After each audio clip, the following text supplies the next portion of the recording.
Hello everyone. सबसे पहले तो थैंक यू सारे लोगों को कि आपने मेरे पिछले वीडियो को इतना लाइक करा एंड इतना सपोर्ट करा।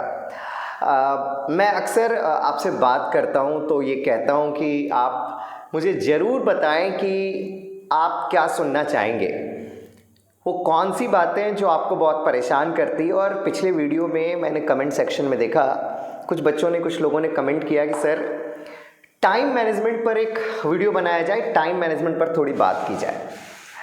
तो आज जो ये वीडियो है Sunday motivation, this is basically for the time management. बहुत लंबा वीडियो नहीं होने वाला है, लेकिन प्लीज़ अगर आप आए हैं और कुछ बेनिफिट चाहिए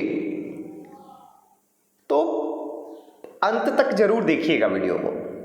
मैं नहीं कह रहा कि लाइक कर दीजिए, सब्सक्राइब कर दीजिए, लेकिन अपने प्रॉफिट की चीज़ों को तो लेके जाएंगे आप अगर आप आए हैं यहाँ पे इस चैनल पे। तो बेटा, इसके पहले कि हम लोग टाइम मैनेजमेंट के बारे में कोई बात करें कि टाइम मैनेजमेंट कैसे करना है, एक सवाल है मेरा सारे लोगों से, सारे स्टूडेंट से, सारे पेरेंट्स से,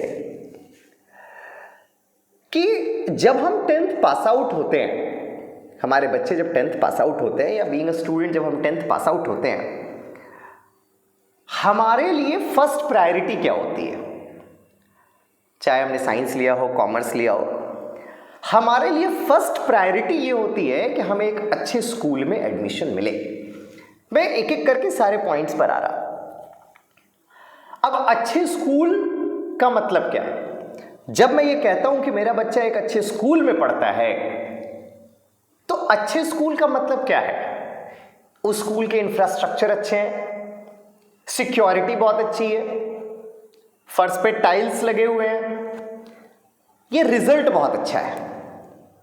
और अगर हम ये बात करते हैं कि सर उस स्कूल का रिजल्ट बहुत अच्छा है, तो इसका मतलब है कि हमें उस स्कूल की फैकल्टी पे भरोसा है, उस स्कूल के जो टीचर्स हैं, वहाँ का जो एटमॉस्फेयर है, जो वातावरण है, जो माहौल है, वो ऐसा है जहाँ पर हम ये बिलीव करते हैं कि हमारे बच्चे अगर जाएंगे तो वो अच्छा रिजल्ट्स करके बाहर आएंगे। अब अगर हम इस भरोसे, इस विश्वास के साथ स्कूल को एक फी देते हैं 3,000, 3,500, 4,000, 5,000, a number of schools are there, तो हमें उस स्कूल से कुछ सीखना भी तो है। बोलो सर, मतलब क्या कहना चाहते हो? मैं ये कहना चाहता हूं कि अगर मेरा बच्चा, आपका बच्चा या बीइंग अ स्टूडेंट, आप किसी अच्छे सो कॉल्ड स्कूल में जाते हैं जहां पे एडमिशन के लिए आपने लाख रुपया, 50,000 रुपया खर्च कराए, जहां मंथली फी आप पे करके आते हैं, तो स्कूल से आप सीख के क्या आते हैं? क्योंकि फिर फिजिक्स, केमिस्ट्री, मैथ्स, बायो की ट्यूशन तो आप बाहर लेते हैं। मैं कह रहा हूं कि अगर अच्छा स्कूल है तो ट्यूशन की जरूरत क्यों है? और अगर ट्यूशन की जरूरत है तो हर सब्जेक्ट के ट्यूशन की जरूरत क्यों है? कोई एक सब्जेक्ट तो ऐसा होता जो स्कूल करवा देता। सोचने की बात है, ये पहली बात है। और दूसरी बात है कि अगर आपने ट्यूशन पे ही बिलीव किया हुआ है कि मुझे सारी चीजें ट्यूशन से ही सीखनी है, तो फिर अच्छे स्कूल की जरूरत क्या थी? तो इसका मतलब यह है कि आप जो कर रहे हैं और आपकी जो सोच है, इन दोनों में कहीं ना कहीं फ्लॉ है, कुछ ना कुछ अंतर है। और इसी वजह से मैं अब आ रहा हूं टाइम मैनेजमेंट पर। जब आप टाइम मैनेजमेंट की बात करते हैं, वन हैंड आप ये कहते हैं कि सर स्कूल जाना पड़ता है, वहां से निकल के ट्यूशन जाना पड़ता है, और इस वजह से इतनी सारी चीजों को हम मैनेज नहीं कर पाते और सेल्फ स्टडी के लिए हमें टाइम नहीं मिलता। मेरा आपसे यह कहना है कि जो 6 घंटे आप स्कूल में जाते हो, 7 घंटे आप स्कूल में जाते हो, क्या 7 घंटे स्कूल जाकर के आप किसी एक सब्जेक्ट को स्कूल में कंप्लीट नहीं कर पाते? Is it not about the priority? क्या आपने कभी यह सोचा कि मुझे कुछ स्कूल में भी खत्म करना है? यू विल नॉट बिलीव, मैं बहुत ऐसे बच्चों से मिलता हूं, ऐसे स्टूडेंट से मिलता हूं, जिनसे मैं ये पूछता हूं कि आपने इस स्कूल में एडमिशन क्यों लिया, किसी भी स्कूल की बात है, मैं एन नंबर ऑफ स्कूल्स में रहा हूं, बहुत सारे बच्चे ये कहते हैं कि सर जब मैं 10th पास हुआ, जब मैं 11th में एडमिशन के लिए आया, तो मैंने अपने ट्यूशन टीचर, अपने कोचिंग टीचर से बात करी और उन्होंने रिकमेंड करा कि उस स्कूल में चले जाओ। तो इसका मतलब ये है ना कि स्कूल आपकी सेकंड प्रायोरिटी है, फर्स्ट प्रायोरिटी स्कूल है ही नहीं। वो जगह जहां पे आप 6 घंटे बर्बाद करते हो, 7 घंटे बर्बाद करते हो, या सो कॉल्ड 7 घंटे स्पेंड करते हो, 7 घंटे स्पेंड करने के बाद भी अगर वो फर्स्ट प्रायोरिटी नहीं है आपकी, तो आप टाइम मैनेजमेंट की बात कैसे कर सकते हैं? सबसे इंपॉर्टेंट सवाल तो ये है। जब आप 10th पास करके स्कूल में 11th में आते हैं, तो क्या फर्स्ट प्रायोरिटी आपकी स्कूल नहीं होनी चाहिए कि yes I will try my best कि मैं कोई एक सब्जेक्ट जो मेरे मेजर पेपर हैं उसको मैं स्कूल में खत्म करूंगा, ताकि मेरे पास सफिशिएंट टाइम बचेगा, मैं कम कोचिंग ट्यूशन जाऊंगा और मैं टाइम सेव करूंगा अपने सेल्फ स्टडी के लिए। लेकिन नहीं, हमने उल्टा ही सोचना स्टार्ट किया हुआ है। हम पहले कोचिंग ट्यूशन जाते हैं। मैं ये नहीं कह रहा कि कोचिंग ना जाओ, ट्यूशन ना जाओ, ये मैटर ही नहीं है आज का। It's all about the priority, कि हमने पहली प्रायोरिटी किसको दी, हमने स्कूल को क्यों नहीं दी जबकि मुझे ज्यादा समय वहां देना है।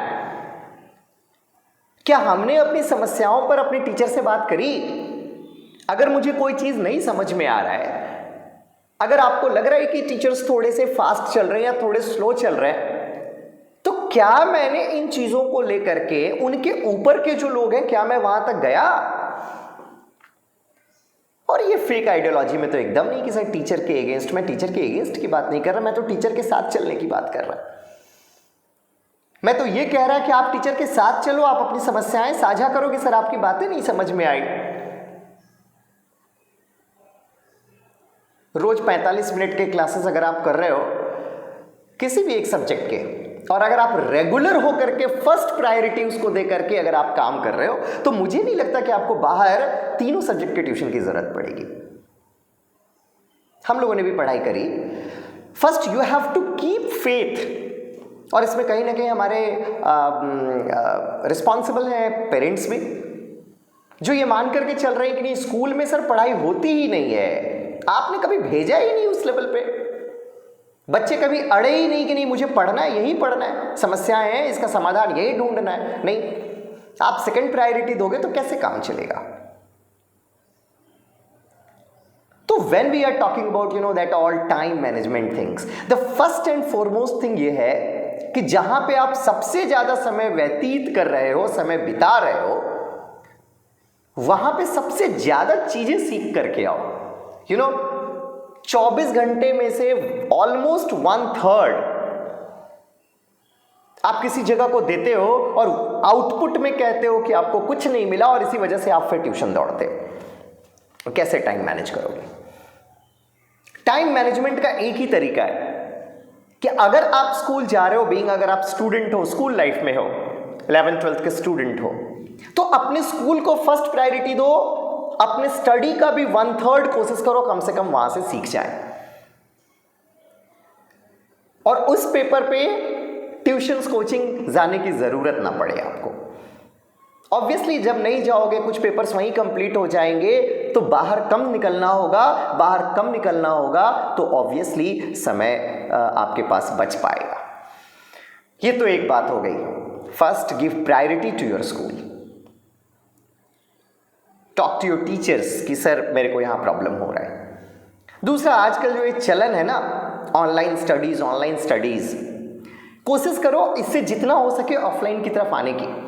आजकल बच्चे ऑनलाइन में मैथ्स भी पढ़ते हैं, टीचर सॉल्व कर रहा है एंड हम देख रहे हैं कि सर मैथ्स कैसे बना रहे हो आप। अरे is it a music class, is it a music, YouTube पे चल रहा है, आप सुन रहे हैं, आप एंजॉय कर रहे हैं? नहीं, आप अपने हाथ से बनाओ। Try to think. इससे क्या होगा, आप खुद को इन्वॉल्व पाओगे। ऑनलाइन में एक और समस्या क्या होती है, आप कितना भी बचा लो, ऊपर क्लासेस चल रहे हैं, मैं YouTube में देखता हूं, कई बार ऐड आ गया, कई बार जवान के टीजर आ गया, कि भाई अब ये मूवी रिलीज हो रही है, 2 मिनट का डिस्ट्रैक्शन हो गया कि चलो एक म्यूजिक ही सुन लेते हैं ना। ये जो डिस्ट्रैक्शन है आपको पता नहीं चलता, लेकिन ऑनलाइन में जब आप रहते हो तो कहीं ना कहीं डिस्ट्रैक्शंस होता है। आप क्लासेस कर रहे हो, व्हाट्सएप पे एक मैसेज आया, नोटिफिकेशन में आपने देखा, आपने 2 मिनट उधर दे दिया, क्योंकि रिकॉर्डेड वीडियो है, लेक्चर है, आपने पॉज कर दिया कि चलो फिर से वापस आके देख लेंगे। और जब आप लास्ट में बैठ के हिसाब किताब लगाते हो तो पता चलता है कि बहुत सारा टाइम आपने उधर व्यतीत किया हुआ है, वेस्ट किया हुआ है। तो सेकंड थिंग कि सबसे पहले अब ऑनलाइन से स्विच हो जाओ ऑफलाइन की तरफ। पढ़ने का तरीका अभी भी वो पुराना सबसे इफेक्टिव तरीका है जिसमें आप टेबल लैम्प जला के बैठते हो और लिख के पढ़ाई करते हो। याद करना होता है तो हम चिल्ला के याद करते हैं, जैसे बचपन में हम लोग पढ़ते थे पहाड़ा, 2 एक कम 2, 2 दूनी 4। This is the best way to memorize any of the thing. आप सुन के नहीं याद कर सकते, कोई पढ़ रहा है आपके लिए और आप सुन रहे हो और आप ये एक्सपेक्ट करते हो कि नहीं आपसे याद हो जाएंगी चीजें, नहीं, ये टाइम वेस्ट है। और जब आप टाइम मैनेजमेंट की बात करते हैं तो आपको इन्वॉल्व होना होता है in order to manage the things. बस। तो इसमें हम लोग और भी चीजों को लेकर के आएंगे फिर अगले वीडियो में। आज के लिए मैं बस आपको इतना ही कह रहा हूं कि मंडे से जब आप जाते हो तो try to give first priority. आप कंटिन्यू रहो। जब आप कंटिन्यू रहते हो, जाते हो, इंटरेक्ट करते हो, तो आपको पता चलता है कि नहीं सबसे फ्रूटफुल जगह वही है, स्कूल। क्योंकि सो कॉल्ड आपने एक अच्छा स्कूल चुना है, तो अच्छा स्कूल अगर आपने चुना है तो इट मीन्स कि वहां पर अच्छे फैकल्टी हैं, अच्छा इन्वायरमेंट है। आप अगर इन्वॉल्व होंगे, टाइम देंगे, इंटरेस्ट दिखाएंगे, तो बहुत सारी समस्याओं का समाधान जो आपकी पढ़ाई में है वो वहीं मिल जाएगा आपको। इसके लिए बाहर जाने की जरूरत नहीं पड़ेगी, ऑनलाइन भटकना नहीं पड़ेगा, तो मोस्ट ऑफ द टाइम वही मैनेज हो जाएगा आपका। Wishing you all the best about your study. Sunday है, एंजॉय करिए, लेकिन मंडे से फिर एक डेडिकेशन रखिए कि जहां भी इन्वॉल्व हो रहे हैं घर पे आकर के काम नहीं करेंगे, वहीं सीखेंगे। घर पे आकर के बस रिवीजन करेंगे, घर पे सीखेंगे नहीं सर। ये नहीं कि वहां नोट कर लिया घर पे आके सीख रहे। मैं बहुत सारे बच्चों को देखता हूं, सर हमें नोट्स दे देना, हम घर पे उसको देख लेंगे। नहीं, ऐसा नहीं करना है। जहां है वहीं सीख के घर आना है, घर पे सिर्फ रिवाइज करना है, पर डे पे वर्क करना है। आज का काम आज खत्म कर लेना है, रात में सो जाना। It's very easy. अगर आधे घंटे में काम किया तो आधा घंटा और लगेगा उसको सीखने में, रिवाइज करने में, मेमोराइज करने में, रादर देन कि आधा घंटा 30 दिन का काम रखा तो 15 घंटे का काम पेंडिंग हो गया मंथ एंड में। ऐसा नहीं करना है। डेली बेसिस पे काम करिए। आज जो टीचर ने पढ़ाया उसको आज खत्म कर लीजिए, कल के लिए बोझ हल्का मिलेगा आपको। चलिए, wishing you all the best. Next video में हम लोग फिर और बात करेंगे टाइम मैनेजमेंट को लेकर के। होपफुली ये फ्रूटफुल रहा होगा। अगर है तो दोबारा विजिट करिए। Thank you, thanks a lot.